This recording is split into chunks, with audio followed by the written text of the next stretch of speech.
ప్రభాస్ అంటే నాకు ఇష్టం. ప్రభాస్ సినిమాలు చాలా సినిమాలకు నేను ముహూర్తం పెట్టిన. ఈరోజు కూడా మీరు నమ్ముతారో నమ్మరో, జగన్ ఇన్సిడెంట్ అయిన తర్వాత ప్రభాస్ గారు నాకు మోరల్ సపోర్ట్ ఇచ్చారు. ఫోన్ చేశారా? ఎందుకు ఇక మోరల్ సపోర్ట్ ఇచ్చారు, ఎందుకంటే ఇంత ధైర్యంగా ఉన్నారు మీరు, గ్రేటు, మా వల్ల కాదు, మేము ఒక సినిమా పోతే మేము భయపడతాము లేదా ఫీల్ అవుతాము, కానీ మీరు ధైర్యంగా ఉన్నారు. సో నేను పెట్టుకునే అద్దాలన్నీ కూడా ప్రభాస్ గారి కళ్ళద్దాల తాలూకా అద్దాలు ఉంటాయి. అంటే నేను ప్రభాస్ గారు పెట్టుకునే అద్దాలు సేమ్ ఉంటాయి. నా డ్రీమ్ అది. ప్రభాస్ గారు అంటే నా డ్రీమ్ ఏంటంటే పవన్ కళ్యాణ్ గారు వేసుకునే చెప్పులు కాస్ట్లీ, అలాంటి చెప్పులు కొనుక్కోవాలి అని నాకు పిచ్చి.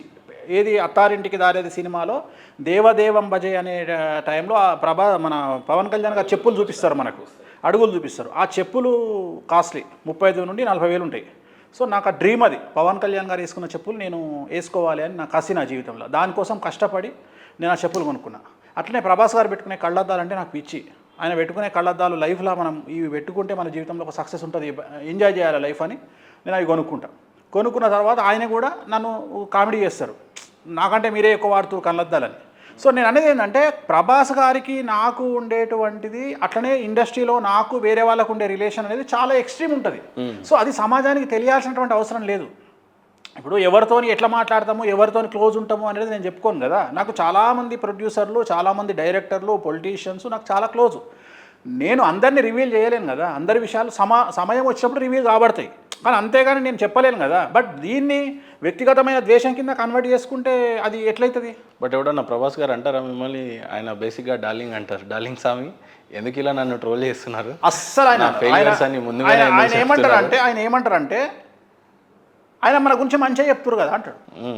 ఇది కాషన్ కదా అంటారు. ఇప్పుడు డాక్టర్ దగ్గరికి పోతే, పేషెంట్ డాక్టర్ దగ్గరికి పోతే నీకు హార్ట్ ప్రాబ్లం ఉంటే హార్ట్ ప్రాబ్లం ఉంది, బీపీ ఉంటే బీపీ, షుగర్ ఉంటే షుగర్ ఉంది, క్యాన్సర్ ఉంటే క్యాన్సర్ ఉంది, లివర్ సిరోసిస్ ఉంది అని మొదలే చెప్పి జాగ్రత్తలు చెప్పాలి. నేను కూడా అదే కదా నేను చేసేది. ఇప్పుడు ప్రభాస్ గారికి హెల్త్ బాగాలేకపోతే మీరు ట్రీట్మెంట్ చేయించుకోండి అని చెప్తున్నా, సినిమాలలో జాగ్రత్తలు తీసుకోమని చెప్తున్నా, కానీ తీసుకుంటే బాగుంటుంది అనేది. ఇప్పుడు ప్రభాస్ గారి మీద నాకు తెలిసినంత వరకు ఒక 500 కుటుంబాలు బతుకుతున్నాయి. అంటే జనాలకు తెలియకపోవచ్చు వ్యక్తిగతంగా, నేను అనేది సినిమా థియేటర్లో కాదు, పర్సనల్గానే ఆయన వల్ల ఒక 500 కుటుంబాలు బతుకుతున్నాయి. సో ఆయన వల్ల 500 కుటుంబాల వల్ల బతుకుతున్నాయి, రేపు 5,000 కుటుంబాలు బతకాలి అనేది నా కోరిక. ఎందుకంటే ఆయన మామూలు వ్యక్తి కాదు. ఇప్పుడు క్రౌడ్ పుల్లర్, ప్రపంచంలో ఇంత పెద్ద క్రౌడ్ పుల్లర్ లేడు. అంటే ఒక సినిమా రిలీజ్ అయితే సినిమాలో ఏముంది అనేది పక్కన పెడితే, సినిమాలో ఏం లేకపోయినా జనాలు మినిమం 500 కోట్లు తీసుకొచ్చి ఆయన ముందు పోసిపోతారు. అది ప్రభాస్కున్న కెపాసిటీ. అది మన భారతదేశంలో ఇద్దరే హీరోలకు ఉంది. Number 1 Prabhas, number 2 Allu Arjun. ఎవ్వరు అవునన్నా కాదన్నా రైట్, ఆకాశం మీద ఉమ్మేస్తే ముఖం మీద పడుతుంది. ఒకవేళ వాళ్ళని విమర్శిస్తే, వ్యక్తిగతంగా విమర్శిస్తే అది మీ కర్మ. ఎవ్వరు అవునన్నా కాదన్నా ఇద్దరే తోపులు భారతదేశంలో. మొత్తం భారతదేశాన్ని ఒక ఊపగలిగిన వాళ్ళు number 1 Prabhas, number 2 Allu Arjun. So ఈ ఇద్దరి ట్రాక్ రికార్డ్ అట్లుంది. వీళ్ళిద్దరు క్రౌడ్ పుల్లర్స్. నంబర్ 3 వేణుస్వామి అనొచ్చా? ఏం సంబంధం? వాళ్ళ ముందు రాష్ట్రాలను దేనికి మనం ఇప్పుడు వాళ్ళు ఆయన లెవెల్ వేరు, వాళ్ళ కారణ జన్ములు వాళ్ళు. ఇప్పుడు నేను ఒక మామూలు వేణుస్వామి కూడా కారణ జన్ముడు. నేను అనేది ఏంటంటే అల్లు అర్జున్ లాంటి వ్యక్తి కారణ జన్ముడు, ఒక ప్రభాస్ అనే వ్యక్తి కారణ జన్ముడు. సో ఆయన జాతకంలో అంత పెద్ద యోగాలు ఉన్నాయి. సో ఆయన ఒక కనుసైగా చేస్తే అంత జనాలు, ఇప్పుడు ఆయన మీరు అబ్జర్వ్ చేస్తే ఆయన జస్ట్ ఒక పెద్ద ఏమంటారు, ఒక సుత్తి పట్టుకొని వచ్చిన జనాలు పూనకాలు వచ్చేస్తాయి ఫ్యాన్స్కు. సో అంత పెద్ద హీరో, అంత స్టార్డమ్ ఉన్న వ్యక్తి 10 కాలాల పాటు బ్రతకాలి, 10 కాలాల పాటు సినిమాలు తీయాలి, తెలుగు సినిమా ఇండస్ట్రీ బాగుండాలి, ప్రొడ్యూసర్లు బాగుపడాలి అనే ఇంటెన్షన్తోనే మనం చెప్తాం తప్ప, వ్యక్తిగతంగా ఒక మనిషి నాశనం కావాలి అని కోరుకుంటే ఫస్ట్ నాశనం అయ్యేది నేనే. నేను పురోహితుడిని, అంటే పురోహితుడు అంటే నేను పూజలు చేయకపోయినా పురోహితాన్ని కోరుకునేవాడిని. అందరూ బాగుండాలని కోరుకునేవాడు వేణుస్వామి. అందరూ బాగుండాలని కోరుకుంటా. మీ ఫ్రెండ్షిప్ ఇంత బాగా పెట్టుకొని అనవసరంగా ట్రోలర్స్ మాత్రం ఏదో విజిబిలిటీ, అంటే వాళ్ళకి తెలియదు కదా, వాళ్ళకి ఇవన్నీ తెలియదు కదా. ఇప్పుడు ఉదాహరణ, ఇప్పుడు నేను మన ఫామ్ హౌస్లో పండిన సీతాఫలం ఆయనకు పంపించినాం. ప్రభాస్ గారికి సీతాఫలం అంటే చాలా ఇష్టం.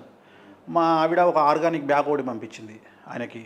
సో చాలా ఇష్టం. ఇప్పుడు మొన్న నేను ఒక బ్లూ కలర్ కళ్ళద్దాలు పెట్టుకోగానే ఎంబడే పెట్టుకున్న 10 నిమిషాలకే నేను స్టేటస్ పెట్టంగానే వాళ్ళ మేనేజర్ ఫోన్ చేసి, స్వామి అన్న అడుగుతున్నాడు, ఈ కళ్ళద్దాలు కావాలి అన్నకు అని చెప్పి ఇమ్మీడియట్గా నెక్స్ట్ వీక్ వాళ్ళు యూరప్ పోయారు, తీసుకొచ్చుకోరు ప్రభాస్ గారు. సో నేను అనేది ఏంటంటే ఇంత ఇంటిమసీ ఉంటుంది. అట్లా ప్రతి ఒక్కళ్ళతోని ఇండస్ట్రీలో ప్రతి ఒక్కళ్ళతోని నన్ను ఆయన ఏమంటారు అంటే ఆయన మనకు కొంచెం మంచిగా చెప్తుండు కదా, ఆయన ఏం తప్పు చెప్పట్లేదు కదా. ఇప్పుడు వ్యక్తిగత విమర్శ చేస్తే నేను తప్పు, నేను వ్యక్తిగత విమర్శలు చేయట్లా ఎక్కడ. నేను మంచి సినిమాలు ఎన్నుకోమని చెప్తున్నా, మంచి ప్రొడ్యూసర్లను ఎన్నుకోమని చెప్తున్నా. ఒక్క మిస్టేక్ జీవితాన్ని చిన్నభిన్నం చేస్తుంది. ఒక పక్క మనుషులకి చాలా ఐడెంటిటీ లభించిన తర్వాత మీకున్న గుర్తింపు 2 తెలుగు రాష్ట్రాల్లో కొత్తగా చెప్పాల్సిన అవసరం లేదు. కానీ వేణుస్వామి ఎందుకు ఒక పెద్ద చిన్నజీయర్ స్వామి లాంటి ఆశ్రమం కట్టలేకపోయాడు?